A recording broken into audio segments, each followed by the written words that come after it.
ஆண்டவா எல்லாரும் எப்போவும் மன நிம்மதியோட எந்த தொந்தரவும் இல்லாம சந்தோஷமா இருக்கலாம்.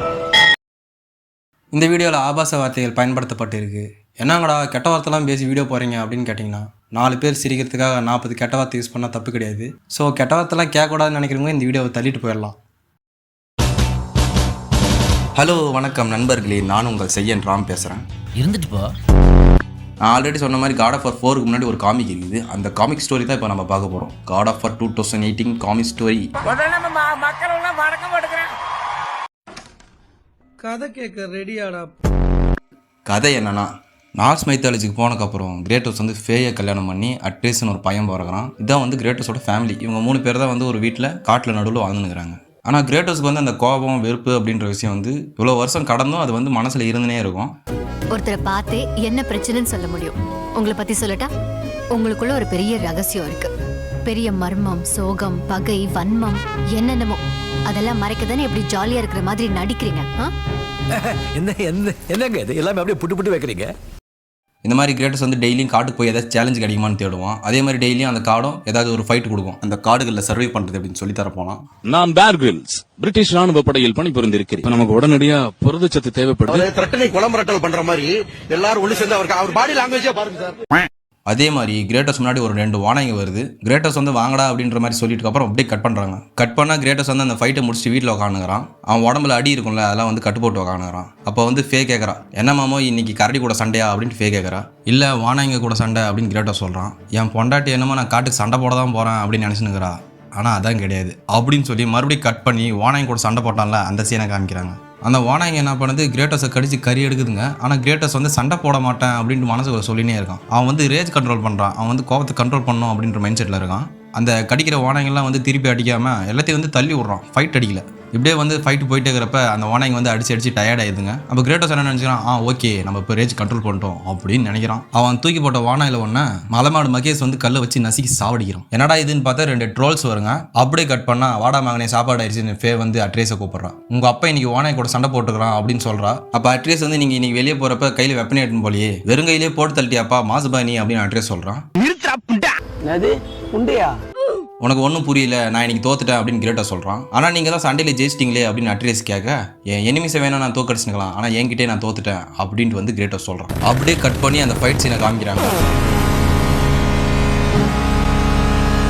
கிரேட்டோஸ் வந்து அந்த 2 ட்ரோல்ஸையும் போட்டு தள்ளி ரத்த கலரியாக நின்று கண்ணு ஃபுல்லாக நெருப்பு எரியுது. அப்போ வந்து அவன் சொல்லுவான், ரேஜ் ஆல்வேஸ் வின்ஸ்ன்னு சொல்லுவான். அப்புறம் நெக்ஸ்ட் டே மார்னிங் கிரேட்டோஸ் வீட்டில் இருக்கிறப்ப அவன் பையன் அட்ரேஸ் வந்து அங்கே பொம்மையை வச்சு விளாண்டு கிடக்குறான். கிரேட்டோஸ் வந்து எங்கடா அவங்க அம்மான்னு கேட்குறான். நீங்கள் தூங்கினுங்கிறப்பவே அவங்க கிளம்பி போயிட்டாங்க, சாயங்காலத்துக்கு தான் வருவாங்க அப்படின்ட்டு அட்ரேஸ் சொல்கிறான். ராணி எத்தனை ஸ்டெப் வேணாலும் போகும், எந்த சைடில் வேணாலும் போகும், எங்க வேணாலும் போலாம். ஆமா தப்பா எனக்கு தோணுது.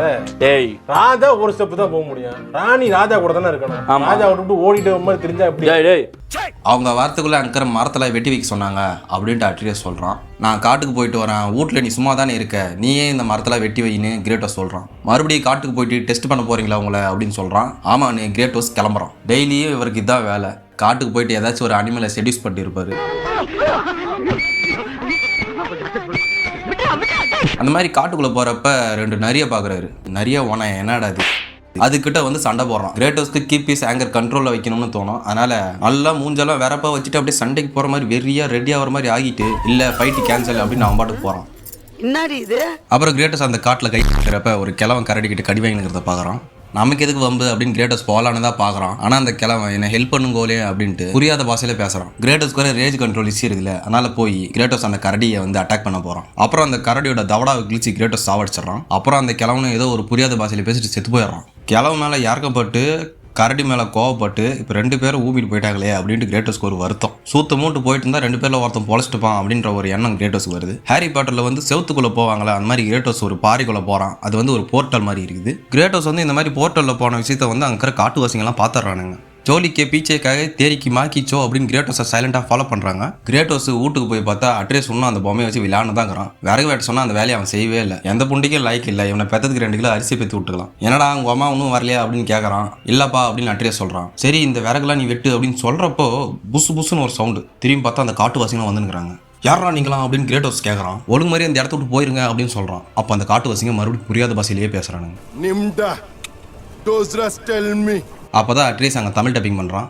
அவங்க சகோதரர்களில் ஒருவரை நீங்கள் கொன்று விட்டீர்களாம். நான் இன்னைக்கு ஒரு கரடியை தாண்டா சாவடிச்சேன் அப்படின்னு கிரேட்டோஸ் சொல்ல ஏதோ ஒரு பாஷையில் பேசிட்டு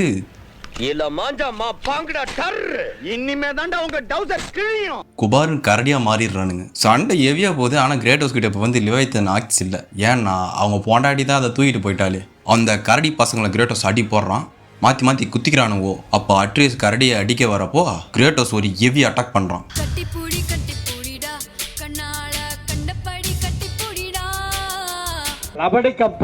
அப்புறம் கரடி அவனை டாகி ஸ்டைல படுக்க போட்டுருது.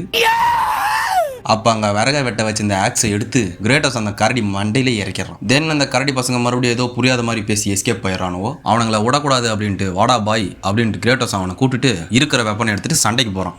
எனக்கு பயமா இருக்குது, வாங்க வீட்டுக்கு போகலாம், அங்கேயே சேஃபா இருக்கலாம் அப்படின்னு அட்ரீஸ் சொல்றான். போனவன் அவன் ஆளுங்களை கூப்பிட்டு வந்தா வந்து ஓல் விட்டுருவான். நம்ம இருக்கிற இடம் தெரிஞ்சிச்சுன்னா நம்ம வீட்டில் எப்படி சேஃபா இருக்க முடியும் அப்படின்னு கிரேட்டோஸ் கேட்கறான். அப்புறம் அவனுக்கு வந்த தடையத்தை ஃபாலோ பண்ண முடியல. கிரேட்டோஸ்க்கு கோபத்தை கண்ட்ரோல் பண்ணவே முடியல. அவனுங்க ஊட்டான வந்தா வம்பா போயிடும், படிப்பறிவு இல்லாதவங்க ரிவெஞ்ச் அடிக்க தான் பாக்குறானுங்க அப்படின்னு கிரேட்டோஸ்க்கு ஒரு வெறி.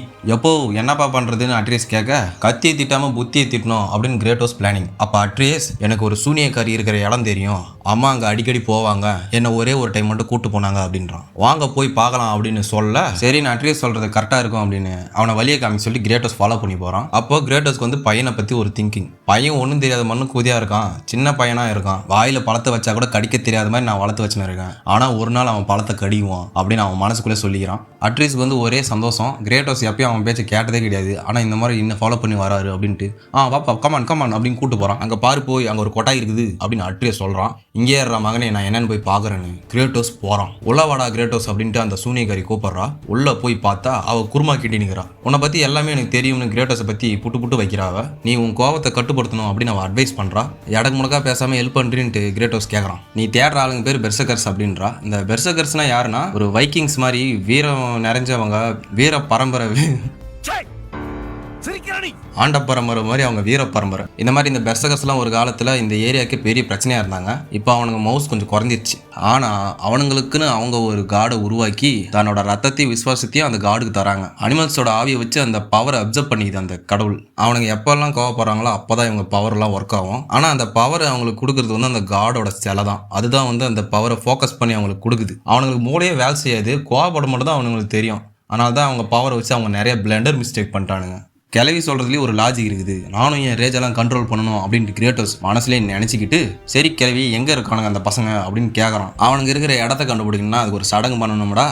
ஆனால் அது ஓசையில் நடக்காது, அதுக்கு நீ ஒரு வேலையை தரணும் அப்படின்னு அந்த கிளவி சொல்கிறான். என்னத்தை தரணும் அப்படின்னு கிரேட்டோஸ் கேட்டா அது வரப்போ உனக்கே தெரியும் அப்படின்னு சொல்கிறா. சரி நீ மந்திரத்தை போடு அப்படின்னு கிரேட்டோஸ் சொல்லிட்டு வெளியே வரான். வந்து அட்ரீஸ் ஆண்ட பேசுகிறப்ப அப்போ கிளவி வந்து வலி கிடைச்சிச்சு அப்படின்னு சொல்கிறான். வடக்கு பக்கமாக ஒரு நாள் தூரத்தில் ஒரு மலை அடிவாரத்துக்கு அடியில் ஒரு பெரிய வீட்டில் தான் அவனுங்க இருக்கானுங்க அப்படின்னு சொல்கிறான். ஆனால் நீ கோவத்தை யூஸ் பண்ணால் அவங்கள ஜெயிக்க முடியாது, புத்தியை யூஸ் பண்ணுறா புண்டாம அவனை அப்படின்னு சொல்கிறான். கிரேட்டோஸ் அவன் பிள்ளைய சூனியக்காரிக்கிட்ட விட்டுட்டு பயணம் பண்ணுறான்.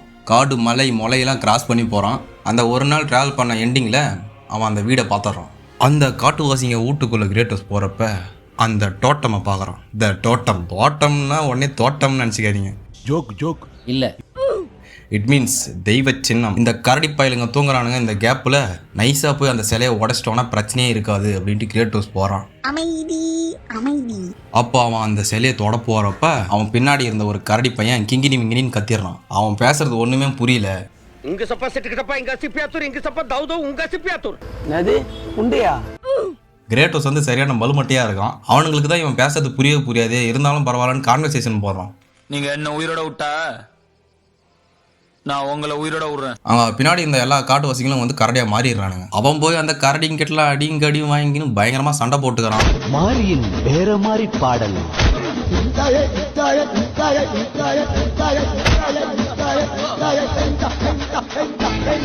மாரி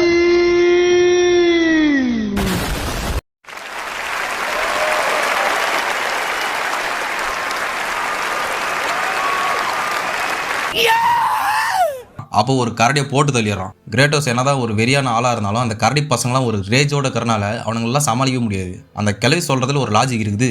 நம்ம கொஞ்சம் செல்ஃப் கண்ட்ரோல் பண்ணி தான் இவங்களை போட்டு தள்ளணும் அப்படின்ட்டு முடிவெடுக்கிறோம். அவனோட கோவத்தெல்லாம் ஃபுல்லாக கண்ட்ரோல் பண்ணி அங்கே பின்னாடி இருந்த அந்த டோட்டம் அந்த தெய்வ சின்னத்தை வந்து உடைக்கிறான். அந்த கரடி பயிலுங்களாம் மறுபடியும் மனுஷனாக மாறிடுறானுங்க. மறுபடியும் புரியாத மாதிரி என்னமோ பேசினே இருக்கிறானுங்க. அப்புறம் அந்த கிரேட்டோஸ் வந்து அந்த வீட்டை விட்டு வெளியே வந்துடுறான். அந்த வீடெல்லாம் பத்தினு எரியுது. அவன் நினச்சிட்டு அங்கே படுத்து கிடக்கிற காட்டுவாசிகள்லாம் காப்பாற்றினு இருக்கலாம். ஆனால் அவன் பண்ண மாட்டான். ஏன்னா நான் நல்லவன் தான், ரொம்ப நல்லவன் கிடையாது. ஏன்னா கிரேட்டோஸோட வீடு வந்து இவங்களுக்கு தெரியும். 4 பேர் இவங்களால அவனுக்கு ப்ராப்ளம் வரும். அதனால வந்து அவனால் வேற வழி இல்லாமல் தான் விட்டுட்டு போகிறான். இப்படி அந்த ஊட்டியை எரிச்சு போட்டு கிரேட்டோஸ் வரப்ப அப்படியே கட் பண்ணால் அட்ரீஸ் இருக்கிற இடத்த காமிக்கிறானுங்க. அந்த சூனியக்காரி உங்கள் அப்பா வந்துருவான்னு சொல்கிறான். அப்புறம் அவள் பாக்கெட்டுக்குள்ள ஒரு கத்தி இருக்கும். அதை எடுத்து இந்தாப்பா உனக்கு இந்த கத்தி அப்படின்னு அட்ரேஸ் கதை கொடுக்குவா. ஒரு நாள் இல்லைன்னா ஒரு நாள் இது உனக்கு யூஸ் ஆகும் அப்படின்ட்டு அவன் கையில் கொடுக்குவா. அப்புறம் அந்த காட்டுவாசிகள்லேருந்து எஸ்கேப் பண்ண ஒரு கிழட்டு பையன் ஃபர்ஸ்ட் நைட் ரூமில் கரடி பூந்த மாதிரி அந்த கொட்டாய்க்குள்ளே பூந்துடுறான். தம்பி முகத்தை தள்ளி வைப்பா, ரொம்ப கொடூரமா இருக்கு. அட்ரேஸுக்கு என்ன பண்ணுறதுனே தெரில, சூனியக்காரிக்கும் என்ன பண்ணுறதுனே தெரில. அப்போ அந்த கிழமை அட்ரேஸை அட்டாக் பண்ண வரப்போ அப்படியே கட் பண்ணால் கிரேட்டோஸ் என்ட்ரி கொடுக்குறான். வந்து அந்த கெல்ட் பையனை போட்டு குத்துன்னு குத்தி சாவடிச்சிடறான். அப்புறம் பார்த்தா அந்த கிளவி செத்தே போச்சு. You need to control your செல்ஃப்டா கிரேட்டோஸ் அப்படின்னு சொல்லிட்டு அந்த கிளவி செத்து போயிடுறான். அப்புறம் அந்த கிளவிக்கு சடங்கெல்லாம் பண்ணி எரிச்சு முடிச்சுட்டு வீட்டுக்கு கிளம்புறாங்க 2 பேரும். பாவம் இந்த கிளவி வந்து நல்லது பண்ணிட்டு செத்து போச்சு. இது ஒரு சென்டிமெண்ட்டான ஒரு சீன். அவ்வளோதான் நண்பர்களே இந்த வீடியோ. அப்புறம் இனி வரும் காலங்களில் வீடியோஸ் தொடர்ந்து வரணும் அப்படின்னு நினச்சிங்கன்னா இந்த கியூஆருக்கு டொனேஷன் பண்ணி கான்ட்ரிபியூட் பண்ணுங்கள். எனக்கு வந்து ரொம்ப ஹெல்ப்ஃபுல்லாக இருக்கும். சேனலில் எல்லோரும் ஷேர் பண்ணுங்கள். டிஸ்கார்ட் லிங்க்கும் Instagram லிங்க்கும் கீழே கொடுக்குறேன். 10K போயிட்டுக்கு அப்புறம் Instagramல Q&A வைக்கலான்னு இருக்கேன். அதை வச்சு ஒரு வீடியோ போடலான்னு இருக்கேன். ஸோ மறக்காமல் எல்லாரும் அதில் போய் ஃபாலோ பண்ணிக்கங்க. அவ்வளோதான் நண்பர்களே, சொல்ல வேண்டியதெல்லாம் சொல்லியாச்சு. உங்களை அடுத்த வீடியோவில் பார்க்குறேன். அதுவரை எல்லோரும் சிரித்து சந்தோஷமாக இருங்க. Tata, bye by.